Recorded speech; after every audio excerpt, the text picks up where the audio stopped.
എല്ലാവർക്കും ഷെർണിയാസ് മാജിക് വേൾഡിലേക്ക് സ്വാഗതം. ഹായ് ഫ്രണ്ട്സ്, നമുക്കിവിടെ കുടപ്പൻ മെഴുക്കുവരട്ടി റെഡിയാക്കാം കേട്ടോ. കടല ചേർത്തിട്ടാണ് നമ്മൾ തയ്യാറാക്കുന്നത്. അതിനായിട്ട് കുടപ്പൻ ചെറുതായിട്ടൊന്ന് അരിഞ്ഞെടുത്ത് മാറ്റി വെക്കാം കേട്ടോ. പിന്നെ ഇതിലേക്ക് വേണ്ടത് ഒരു ചെറിയ സവാള എടുത്തിട്ടുണ്ട്, 2-3 വെളുത്തുള്ളിയും എടുത്തിട്ടുണ്ട് കേട്ടോ. നന്നായിട്ടൊന്ന് ചതച്ചെടുത്ത് മാറ്റി വെക്കാം. പിന്നെ കടല ഉപ്പിട്ട് വേവിച്ച് മാറ്റി വെച്ചിട്ടുണ്ട്. അത് കഴിഞ്ഞിട്ട് ഒരു പാത്രം വെച്ച് അതിലേക്ക് വെളിച്ചെണ്ണ ഒഴിച്ച് കടുക് പൊട്ടിയതിന് ശേഷം നമുക്കിതിലേക്ക് ചതച്ച് വെച്ചിട്ടുള്ള വെളുത്തുള്ളിയും സവാളയും ഇട്ട് നന്നായിട്ടൊന്ന് വഴറ്റാം കേട്ടോ. വഴറ്റി കൊടുക്കുക.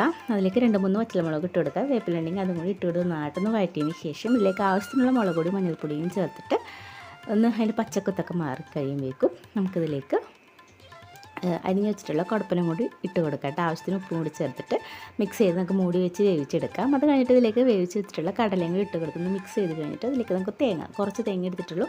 ജസ്റ്റ് ഒന്ന് മിക്സിയിടുന്ന ഒതുക്കി എടുത്തിട്ടുണ്ട് കേട്ടോ. അതും കൂടി ചേർത്ത് നന്നായിട്ടൊന്ന് മിക്സ് ചെയ്ത് കഴിഞ്ഞാൽ നമ്മൾ അടിപൊളി ടേസ്റ്റി ആയിട്ടുള്ള കുടപ്പൻ മെഴുക്കുവരട്ടി റെഡി ആയിട്ടുണ്ട്. അപ്പോൾ ഒന്ന് ട്രൈ നോക്കാം. ഇഷ്ടമാകുന്നുണ്ട് നമ്മുടെ ചാനൽ സബ്സ്ക്രൈബ് ചെയ്ത് ലൈക്ക് ഷെയർ നമ്മൾ സപ്പോർട്ട് ചെയ്തേക്കാം.